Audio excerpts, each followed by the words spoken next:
Let's return now to our top story, the U.S. vice presidential debate. And Shihab Rattansi is at the debate in Farmville, Virginia, and joins us live from there. Hi, Shihab. What stood out most to you here? And were there any surprises? Only on foreign policy, on domestic policy, frankly, it was everything we expected. They just repeated campaign slogans. Perhaps the only surprise was how snippy Tim Kaine was. On foreign policy, though, there was some news potentially made. First of all, Governor Pence laid into Russian President Vladimir Putin and his foreign policy in Ukraine, calling Vladimir Putin a small, bullying dictator, for example. Donald Trump in the past has praised Vladimir Putin. But then on Syria, now this seemed significant. Governor Pence said that he agreed with the setting up of a no-fly zone in Syria. That's something Donald Trump has not said. He did initially say he supported Gulf nations setting up some kind of no-fly zone, and then he switched his tune and he said, you know what, he supported the Russian bombardment of Syria, which suggests a no-fly zone. And in fact, he said he wouldn't go after Bashar al-Assad's military.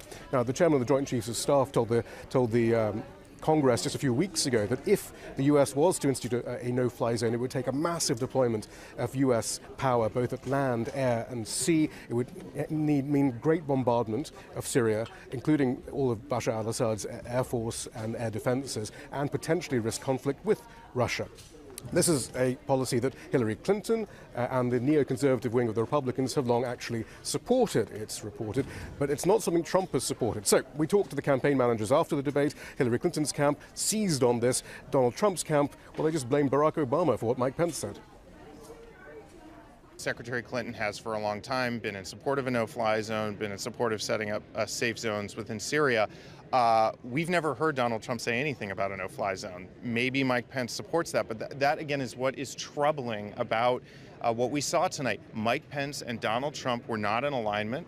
Mike Pence did not have Donald Trump's back. This is a perfect example where he just came out with his own policy and did not defend the positions that Donald Trump has already taken. The Democrats are saying that Governor Pence is making up foreign policy on the fly, especially on both as regards to Mr. Putin and as regards a no-fly zone in Syria. What would you expect them to say after the disastrous debate performance that Senator Kaine had tonight? So Trump would take a hard line against Putin. He would have supported a massive bombardment of Syria?